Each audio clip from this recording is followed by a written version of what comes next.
Hi, everyone, and welcome to Heal Endometriosis Naturally with Wendy K Laidlaw. Wendy has spent the last 2 years helping women with various stages of endometriosis to heal naturally after putting her condition into remission. After her own healing success from stage 4 endometriosis and adenomyosis, she's inspired to heal others, and her goal is to help some of the 175 million women know that there is another way other than painkillers, drugs, or surgery. This is the place to be for real talk with real people for real results, so you can learn how to heal your endometriosis naturally.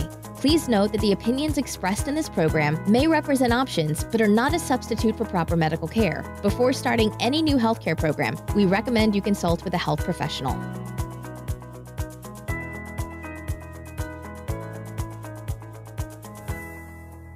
Hey everyone, it's Wendy K Laidlaw here, and as always, I hope that this message finds you well. Now, this week I thought I'd give you just a little bit of more information, some of the kind of information that my clients get when they come into the Menopause Academy.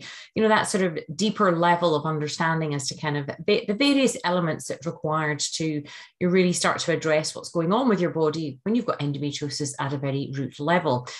So this week I thought I would ask Dr. Tony Coope, who has been a mainstream medical doctor in the UK, as well as kind of branched out into wider expansion of knowledge and understanding as to the whole brain-body connection. I thought I'd bring him back. I interviewed him a couple of years ago now. And just kind of explain a bit more about the role of natural bioidentical progestin and how that differs from the chemical progestins and progesterones. And you can hear how the names are very similar. So there's a lot of confusion from people out there who don't really understand. Again, even some of the mainstream doctors don't actually get taught about natural bioidentical progestin cream. They're just told about the chemical alternatives. So again, you're going to hear from Dr. Tony Coope. You'll recognize that this is just a very small part of a lifestyle changes and things that need to be required, especially from the emotional perspective when you're putting this condition into remission. So please do bear that in mind. This is not a quick fix approach to anything, as you know by now, if you've been listening for a while. This is just an element, but I know that some women do get a bit confused, a bit frightened, a bit scared, a bit sort of mixed up as to kind of like, you know, what are the differences and how does it work and is it safe? So again, I just thought that this might be really helpful to some of you who are maybe trying to do it on your own, but equally, please do remember, and you'll hear Dr. Tony Coope say right at the very end, there is no point in even trying with natural bioidentical progestin cream if you haven't dealt with the emotional component. And I think I quote him correctly by saying, if you don't deal with the emotional side of things, your body won't heal. So again, this is where my programs are very specialized in supporting women with the deeper emotional things, even if you do have a counselor or therapist already, because it's quite a complex condition. The type of woman that we are, we've built up these exquisite self-defense mechanisms with various parts and various ways of being. And we have to kind of look at these things very gently, very slowly, whilst addressing all of the 5 Ps. So I hope you enjoy this interview. He's a wonderful chap. And hopefully in the next couple of months, I'm going to be sharing how you can attend one of my live events, my first live events. And I'm hoping that Tony Coope is going to be coming to speak at that as well. And it'd be wonderful to meet you. So in the meantime, enjoy this video and this podcast. And I will speak to you soon. Take care. To your health. Hi, Tony. Hello, Wendy. Oh, hello then, Wendy. Yes. How are you? You're looking well. Yeah, I'm good. It's been an interesting journey. How long was it that we did this before? Must be 5 years. I was just starting to get bad then.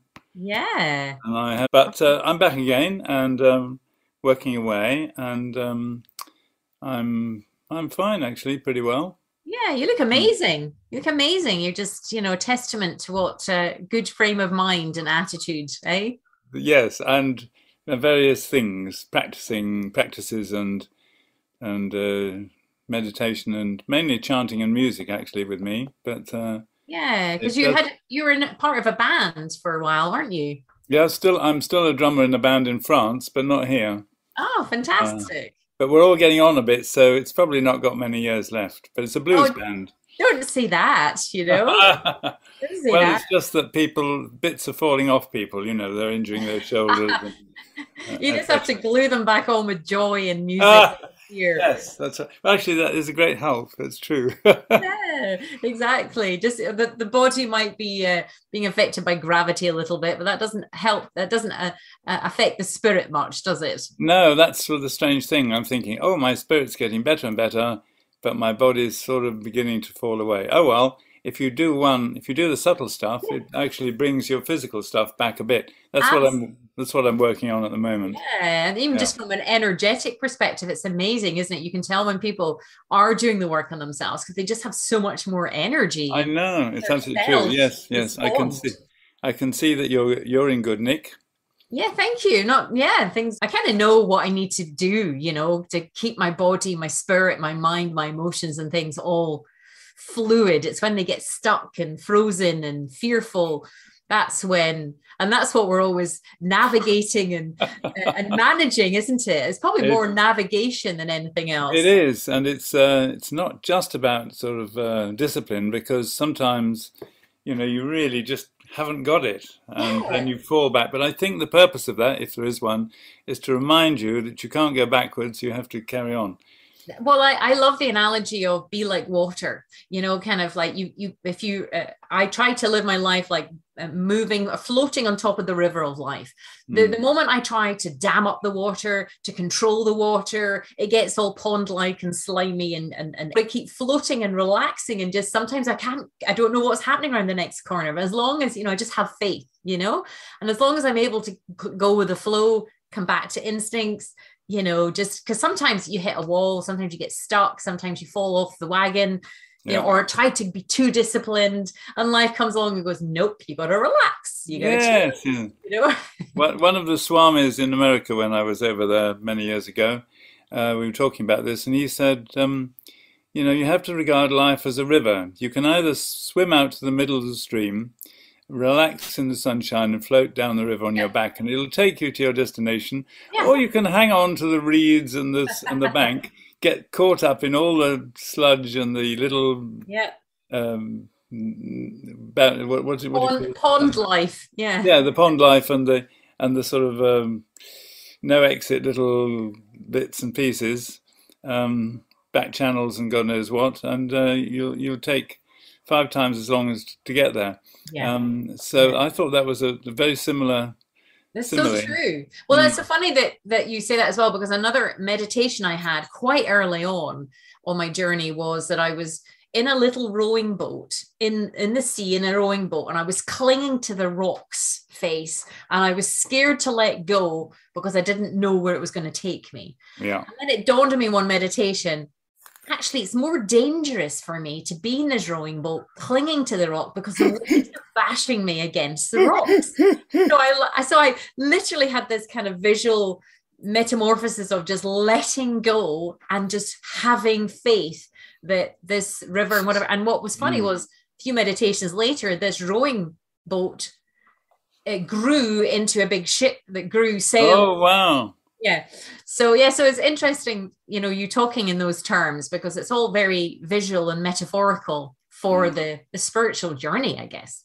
Well, Luke, thank you so much for coming on and chatting. As you know, the work that I'm doing, again, incredible results with women who are, I hate using the word broken, but they're, by the time they reach out to me, they're in, painful, dreadful, bedridden states. And of course, as we've learned on our journey, the body is a representation of what's going on invariably subconsciously, past trauma, spiritually.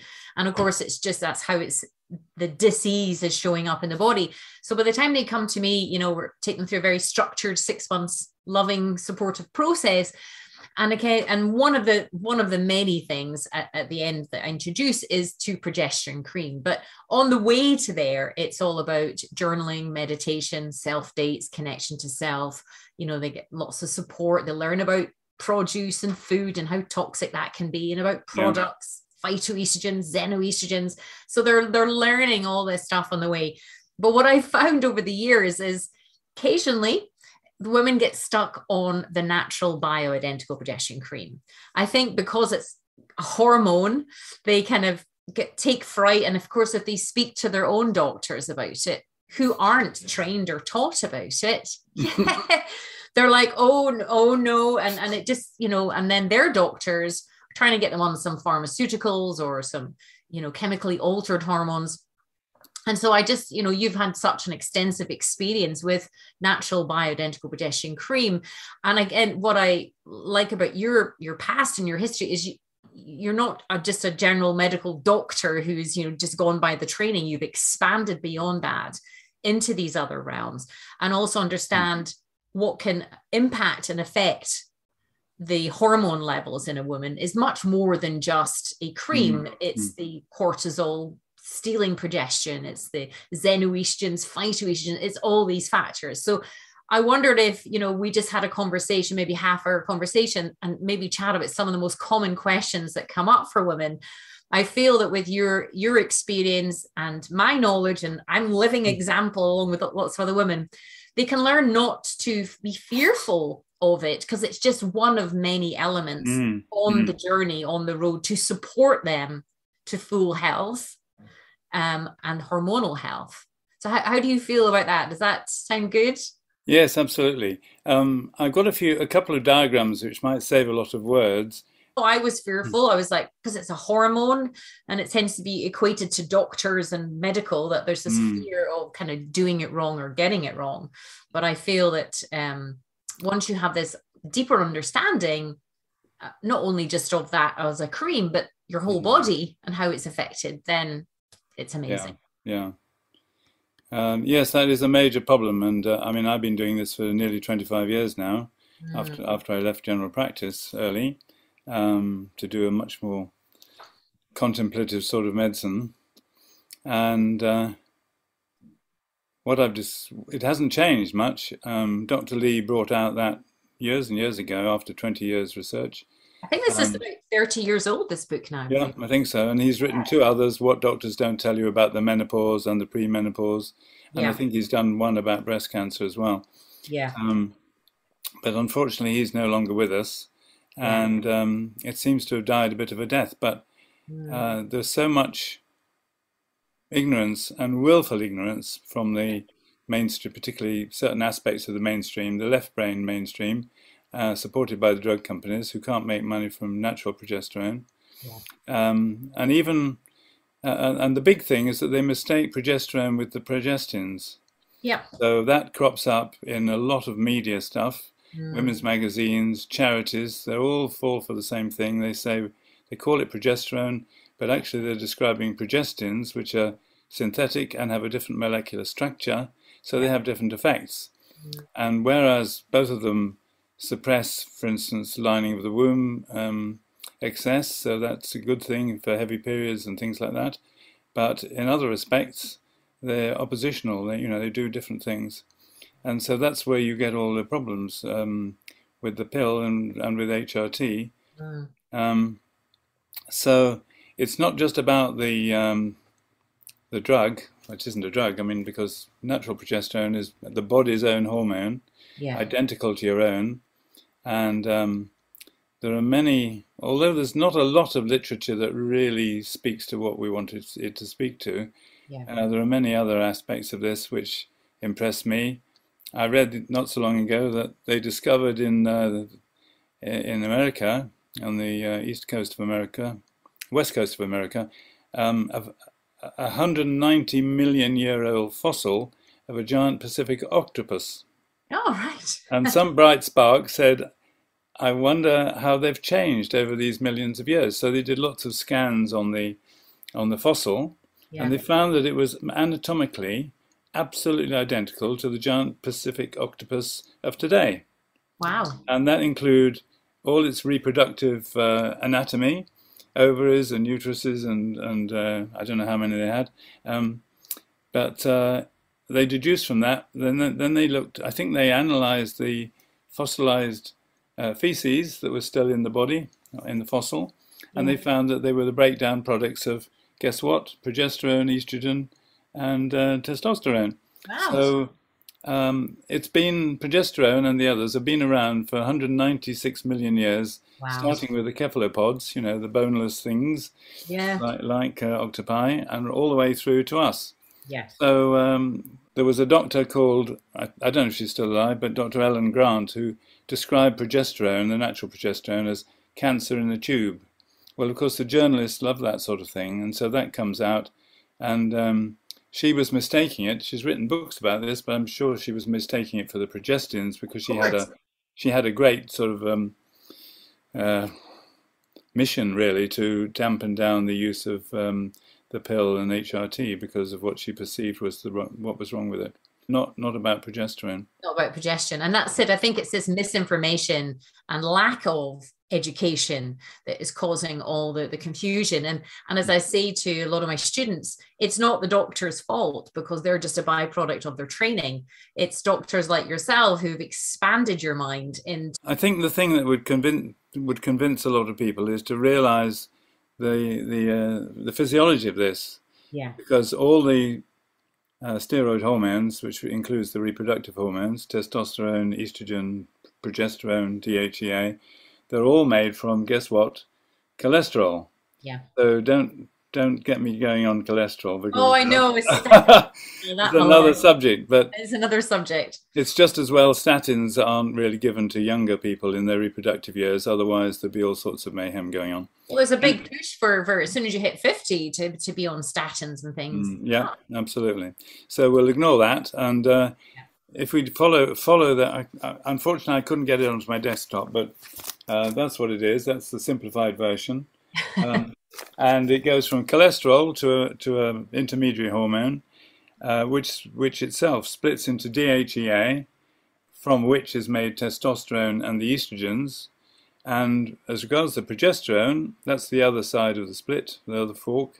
And from progesterone is made aldosterone, which is the fluid balance and electrolyte balancing hormone, and the stress hormone cortisol. Yes. So this immediately, once you look at that, you think, oh, and this is where you mentioned progesterone steal.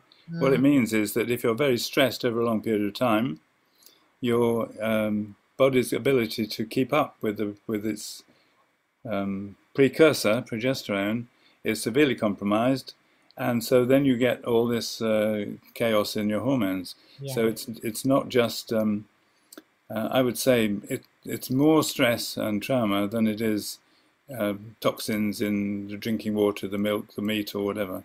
Yeah. Although both are true in terms of hormone disruption. But I think there's and whilst you and I understand this now, it's when you first are made aware of this, it's very hard, I think, for some parts of us to comprehend that there is subconscious trauma and stress playing on subconsciously. This is why I take them on the journey that I do, because it helps to understand all the little nuances. It's what I call the 5 Ps, the 5 poisons: produce, products, property, people, and past. Because if you can address all these things as a multi-model approach, then you're dealing with the whole human, the whole body, whole person, whole spirit and soul. So maybe you could expand a little bit, because that leads in beautifully to the cortisol production that steals from progestin. You know, again, it was really helpful to have you on my journey share about, well, why is it that out of 4 sisters, only one sister, you know, has endometriosis? And equally, this whole kind of concept of subconscious trauma or stress playing out in the body. Well, that's a big subject, but I don't know. You probably know of Dr. Gabor Mate. Yeah. I think he's one of my heroes. All my students get his book at the beginning. Fantastic. Yeah. Oh, well, we didn't go into that then because he's so great. What to say about that? Right. Well, if we look at, let me see if I can get this one up. There you are. Awesome. Right. Okay. So that's a drawing of, in fact, it's a drawing of the basic homeostatic state of the body. So it's all the important nervous circuits in terms of basically your autonomic nervous system, which supplies all those circuits. So you've got 3 on the right hand side: the energy one at the top right, detox, and the inflammation. I'll put the cursor on it. And then on the other side, you've got the neuroendo, which is the nervous and hormone sections. Yeah. And we learn these all separate in medicine. But actually, if you think of this as a flower with 6 petals, that's how closely intertwined they are, because they are all connected. They're all connected with each other. And you can see that each circuit has 3 main organs actually attached to them. Like the hormone circuit has reproductive, adrenals, and thyroid. Yeah. The neuroaffect has autonomic nervous system, brain, and microbiome. Yeah. So you can see how everything is overlinked. And in normal health, all that is amazingly kept in balance. But what happens when you get severely acutely stressed? You can imagine it coming up the stalk of the flower. Yeah. In the xylem and phloem, if you remember your botany. Yeah. And it spreads out into the petals. Now, is it random? No, it isn't, because according to your temperament, according to your constitution, and in particular different constitutions of the different circuits, there'll be a weaker circuit and the strongest one. So it's not completely, and also there's meaning in this, in that if you have, where do we start with this? Well, if you look at the energetic circuit, top right, basically what's happening in acute stress is fight or flight or freeze, isn't it? Yeah. So that's a binary thing in effect, because some of those, and this is an evolutionary thing, some of those are upregulated and therefore become more active. They would be the energy circuit, the cardionomic for your heart and blood pressure, and your nervous system has got to be absolutely on point to escape the virtual mammoth or saber-toothed tiger that we talk about. Yeah. And other circuits are damped down because they're not needed for survival. And those would be the detoxification, the inflammation circuit, probably the hormone circuit as well. So it's either up or it's down. Now, if it's down and you have chronic stress, then the things that the circuits which are normally, and the organs which are normally suppressed, will be not so severely suppressed, but to a degree.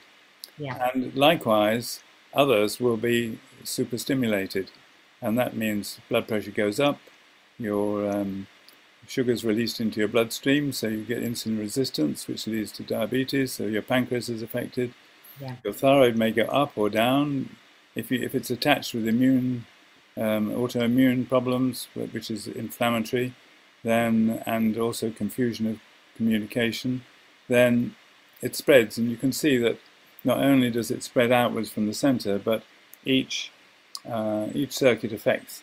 And you can actually take each one of these as an example, and see that from it are a number of symptoms which, when you coalesce different combinations together, you can describe them as a disease.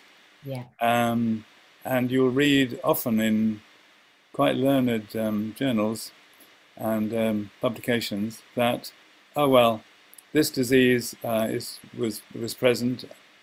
Stress makes it worse, but it's not the cause. Well, actually, it is the cause, because it's physiologically the cause. Yeah. So if you look at the neuroaffect, if that is affected up, you're going to get cyclothymic effect. You're going to get, you're going to get anxiety, depression. You're going to get, because of all the hormones and neuro molecules of communication affected. So you can also get personality disorders. If for instance, you've had abandonment in childhood, you may end up as what we describe as borderline personality disorder. Chronic fatigue syndrome and things like that as well. Chronic fatigue is an absolute classic, because if your energy circuits are stressed enough, there's a doctor in America who's done work on this. I think his name was Dr. Robert Marvier, and he analyzed the actions of the mitochondria, the energy producing things in our cells, and they're like car tires. They can only do one thing or another.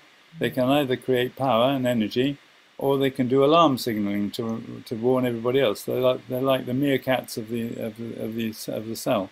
Yeah. And if they're energy, if they are the other thing, what was I just said, the alarm signaling, then they can't produce energy. So if that becomes chronic enough, then you've got chronic fatigue syndrome, and the body will close down all sorts of circuits. So you get different symptoms like energy problems, whatever. We don't need to go into the details, but the principle is the important thing. Once you know the principle of what's happening, that it's binary, it's either things getting hyper-regulated and then getting exhausted, or things being shut down by the body. And when we run out of energy, the body will actually close down unnecessary parts of the system, which might give you numbness in your skin, it may give you all sorts of different things.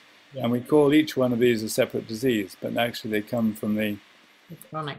So almost all chronic disease can be attributed to this. There's a couple of so-called cranks going around, I think, on YouTube, saying there is only one disease. And actually, when you think about this in this way, you think, they've got something there. So the important thing is what you can do about all this. And if we just focus on the hormone circuit, then there's what I call the continuum of vulnerability for women from, well, it's actually longer than menarche to menopause, because we as us were an egg in our mother's womb when she was a 16, 17, 18, 20-year week-old fetus in her mother's womb. So we go back physically connected with our grandparents. And then, of course, there's all the other stuff that comes down, nature and nurture. Which is so fascinating. And I like how you've laid this out here, because, again, it shows all the interconnectedness of what we are as humans. And it isn't really explained. It might be explained biologically and physiologically, but it might not be explained emotionally and spiritually and psychologically, as in subconsciously what's going on. Because, again, you look at that central part there, you go, right, okay, well, I better not get stressed then. And you get stressed about not getting stressed. And then before you know, that's the key work that we do in the Endometriosis Academy, is trying to identify all the stressors that could be putting. But I just wanted to swing back round to menopause, because, again, it's an interesting label, menopause, isn't it? Because theoretically, all menopause is the woman then does not produce eggs anymore. It's almost like she pauses with men to have babies, because ultimately we're still going to all these different influences of hormones. Obviously, women who don't have endometriosis, they may have a slight lowering of estrogen and progesterone. The women with endometriosis don't have that issue, do they? They're producing, they've got estrogen dominance, and because of their symptoms, they're producing cysts, fibroids, adenomyosis, and endometriosis. I just wondered what your take was on menopause per se. Right. Well, menopause is really interesting because it really contains a clue to everything else in the continuum of vulnerability. And you've emphasized the lack of going into the emotional, spiritual levels. But without that, you cannot heal. And that's what I've come to conclusion. Totally. Because in menopause, well, you've got a mixture of all the symptoms. They think of it as just an estrogen problem. That is a problem, because estrogen apparently affects the temperature regulation part of the brain and disturbs that. So that's why you get the flushes. But there's a little mnemonic, I think, the seven dwarves of the menopause. There is supposed to be 34-ish different symptoms of the menopause. And of course, the menopause isn't a disease. It actually describes a period of time. A period of time, exactly. I'm so glad you're speaking about this, because I hear women all the time going, oh, well, I've been told I'm in menopause or perimenopause or postmenopause. I'm going, it's kind of like a red herring. You are a living human being that is affected by the environment and have changes in hormones every day. Yeah. What's so important about that is that it's physical, emotional, physiological, mental, and also spiritual. But ultimately, as you say, it's just a stage which is influenced by the environment, the emotions, and past and people, and all sorts of different things. So because you have young girls being thrown into menopause because they have these hysterectomies and stuff, so it's not even an age thing per se. I think we've spoken in the past that I think if the body has, if the mind has worked hard to suppress feelings like uncomfortable or unpleasant feelings like anger and rage and bereavement and abandonment, then it can only hold in those molecules of emotion for so long before it then shows up in the body. And whether that happens to coincide with a menopausal woman or not, it tends to get lost in the fray almost, doesn't it? Yeah. It's really not helpful the way, I mean, there have been some TV programs and always articles about this, and some of the headlines are, "What menopause did to me," as though, you know. It's an external thing, yeah. Yeah. So, and they love it. It's a sort of "ain't it awful" description. They go into the symptoms and how awful it can be, but they don't go into the roots. And if you look at if you go back to through that physiology, back into altered excess cortisol, stress, lower progesterone, disturbance, and you go back through into stress, where does that come from? Yeah. Well, that's in our lives all over.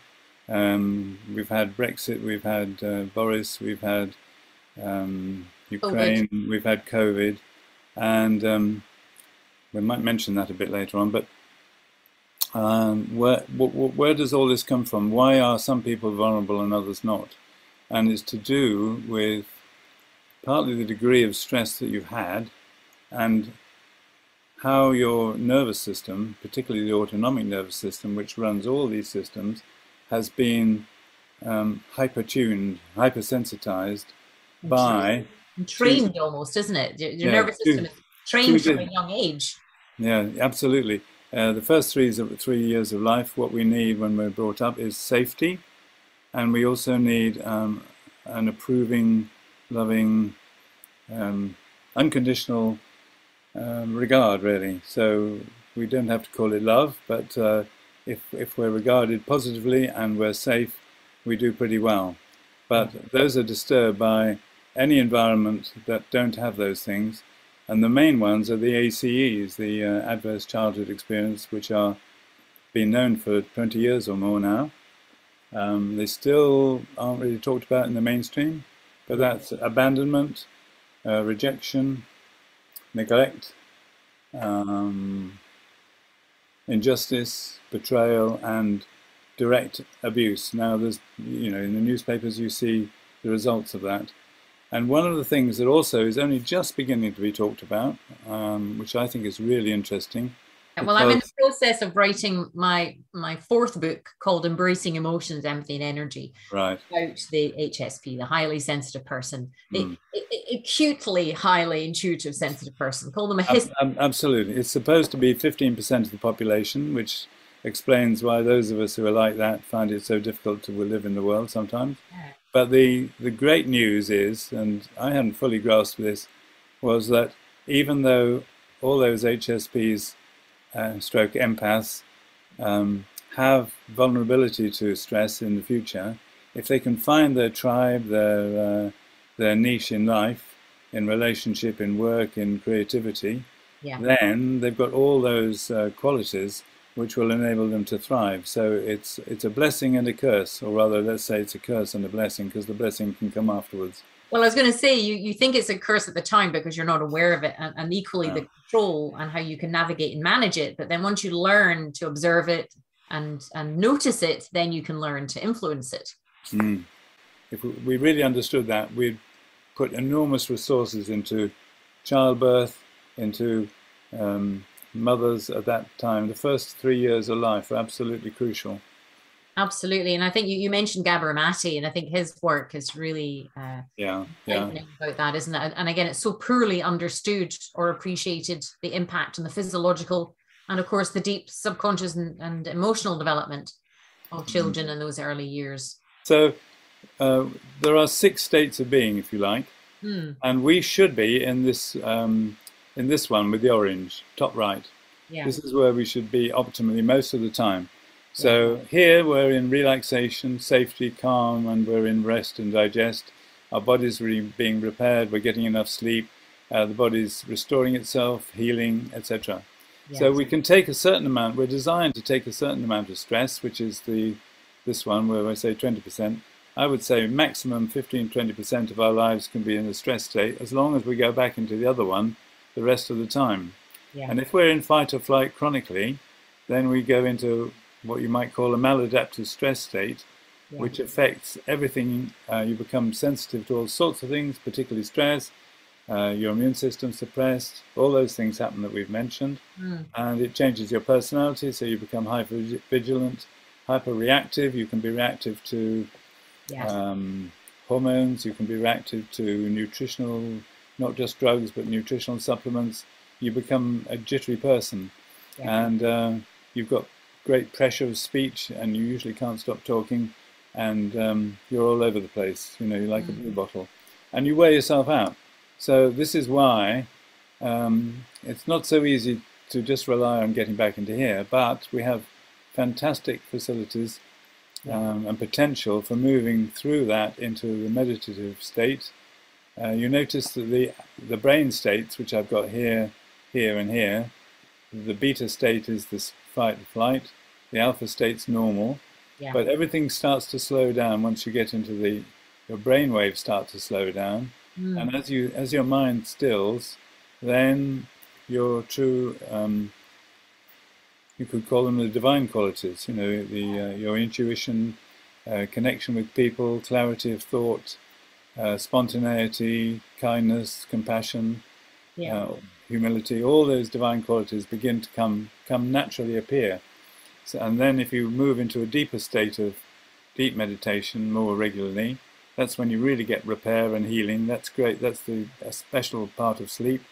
And you can even rejuvenate then and begin to go backwards, age-wise. And then, of course, beyond that is enlightenment. That's what we're doing, Tony, isn't it? That's what we're doing. That's right. That's what we're trying to do. Or you can go further, and then once you're established in it, you become enlightened and established in the divine self. So I found that really helpful, because you realize that we spend most of our time down here, and if we're exhausted and we collapse, we're in chronic fatigue and we're in serious illness. But we don't have to be down here. Whatever's going on outside, we can move away from that through all the things that you've been talking about. And I think that's it. It's recognizing, I love this diagram, because it's kind of, you know, I'm a visual person as well, and I like seeing these kind of diagrams. It helps remind you of balance. I mean, I have this saying that the secret to life is balance. The secret to balance is awareness. And then the secret to awareness is through journaling and meditation, because if you can keep, you know, present and mindful, then you can then recognize what you control, what you can't control, what you need to let go of, and how that affects you physiologically. Yeah, absolutely. And of course, anything creative, anything you love, nature, music, because breath work is so important, and that comes with chanting and breathing and learning all that stuff. And of course, the calming of the vagus nerve, which calms all the nervous system down, particularly the autonomic nervous system, is very much about breathing in and then breathing out more slowly. And of course, if you, which is why so many musicians are such calm people on the surface anyway, because they are breathing like that, especially if they're woodwind or saxophone or tuba players, because they are breathing out in much slower ways against resistance. And you've got into that in your later years, haven't you? You've got into. I have. Yeah. You want to share with the ladies what your musical choice is? Yeah, well, I'm a drummer in a blues band, and that's one level. That helps coordination and presence and everything. You can't go anywhere else in your mind when you're doing that, and it's very physical. But I'm also been doing a lot of Chloe Goodchild's work. She's written a book called The Naked Voice. So it's about sounding. That the state of our soul is actually expressed in our voice. So when we actually do that, and it's an expression of your soul vibration, if you like. If we're full of stuff, our voices are muddy or sharp or whatever, and as we practice listening and sounding and listening, not for performance, but what's in there, what do I hear?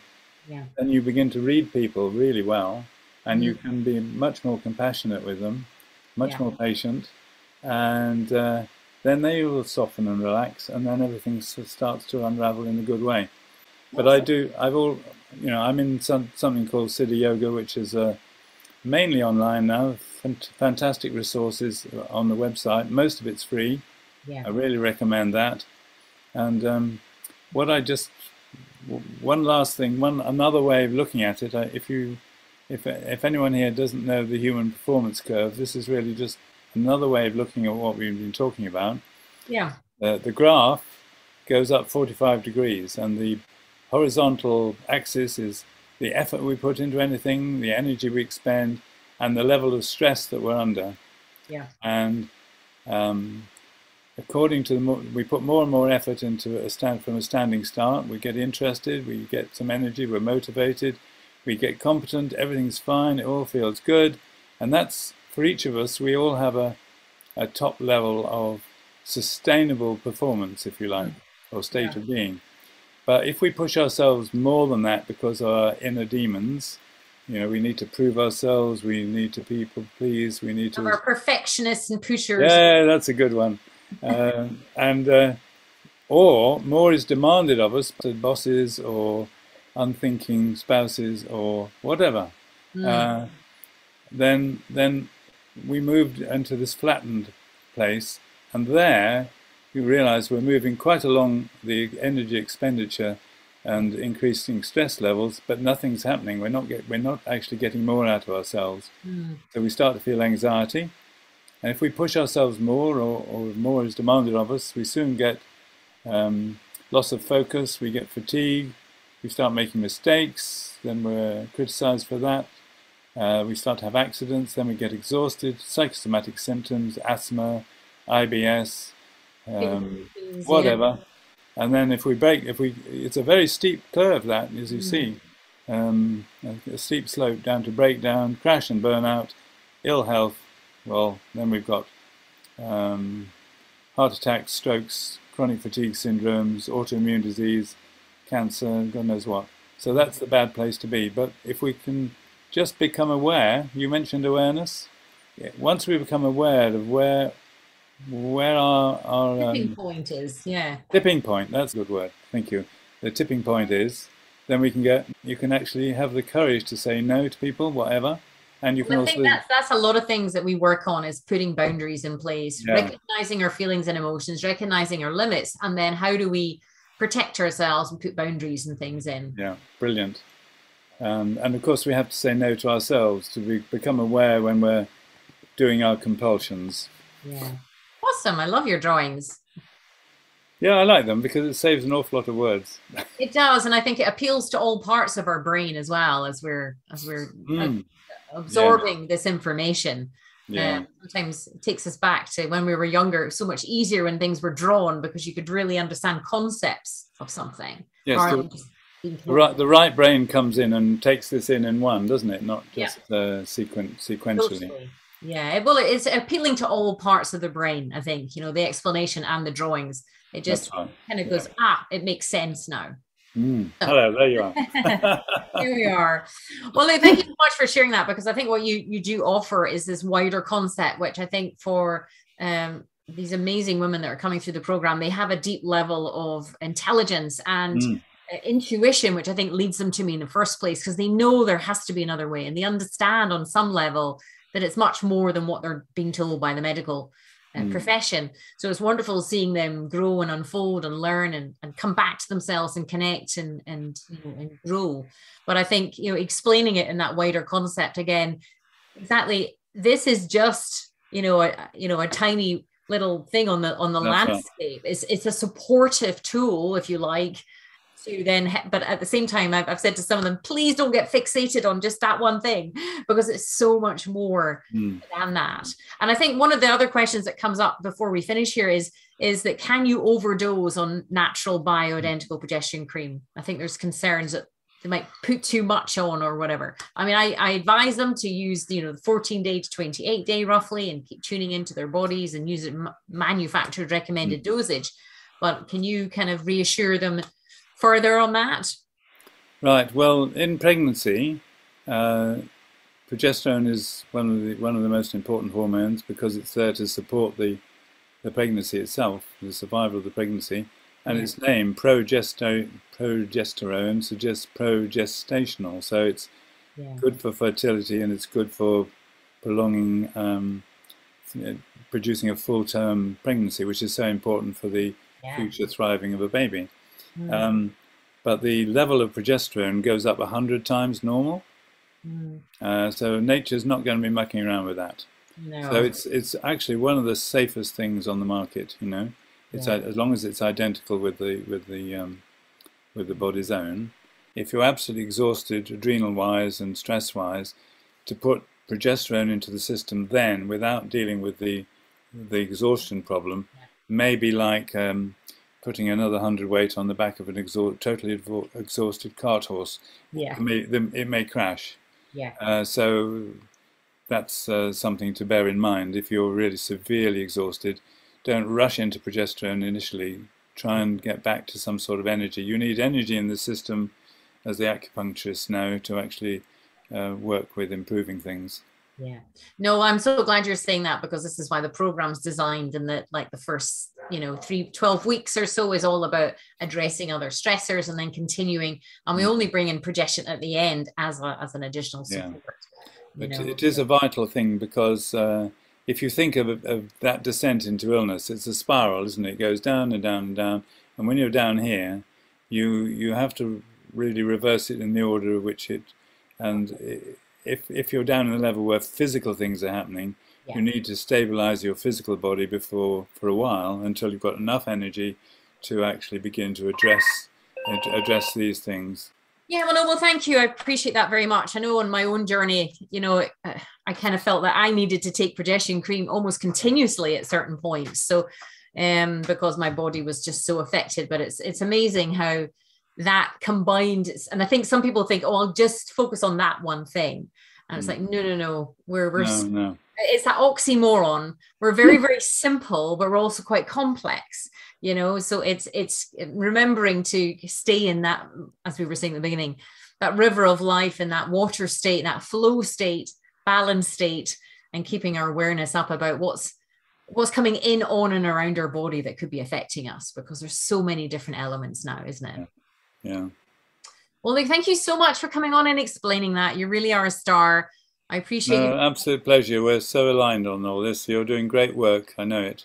Well, thank you. I appreciate it so much. You're a superstar, and I know the women will be so comforted and soothed to hear it from you, because you've been doing this for so long, and you understand it from the whole wide perspective, not just from the pharmaceutical kind of storyboard, We have to go on until we've altered changed the NHS into this sort of model. I'm serious.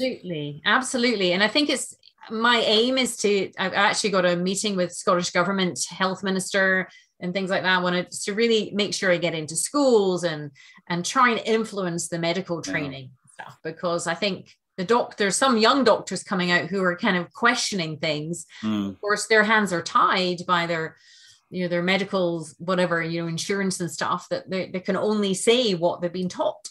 And I'm like, but that doesn't make sense. What you're saying doesn't make sense. No, it's not coherent.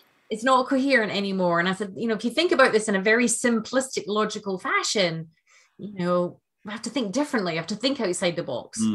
So, it's looking at the forest, not the trees. Yes. So much. Absolutely. So non-dualism, non-binary thinking is really vital.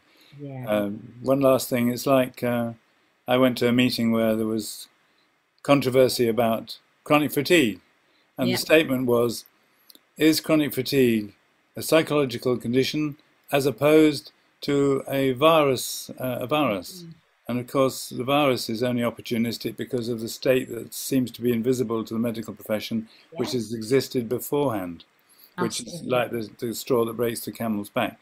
But this has been going on for 30 years, you know. Well, that's it. I mean, what I try to do is, you know, try and approach the mainstream medical from an educational perspective, not an oppositional one. Not an opposition, saying we're working together for the health. It's the whole do no harm, isn't it? That's the oath you take as doctors. Yeah.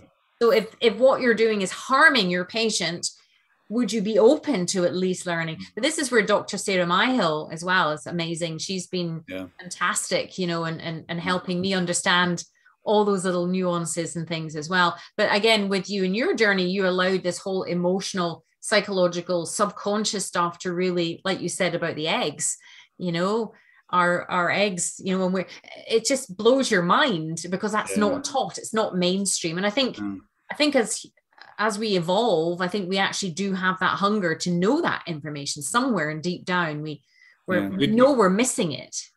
We don't need to be oppositional because the people who are suffering most now, almost as much as the patients, are the staff, the frontline staff, the doctors, the nurses.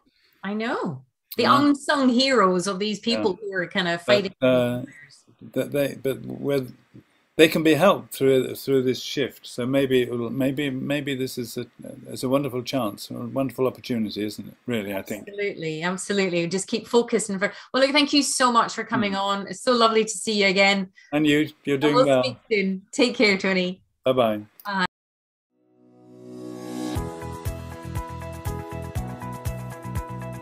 Thanks for listening to Heal Endometriosis Naturally with Wendy K Laidlaw. And I hope you enjoyed the show. Don't forget to subscribe, like, and rate us. If you're interested in learning more, you can download your top 5 jumpstart tips at healendometriosisnaturally.com and jump on the VIP email list. Remember to keep you number one, for the world needs a healthy you.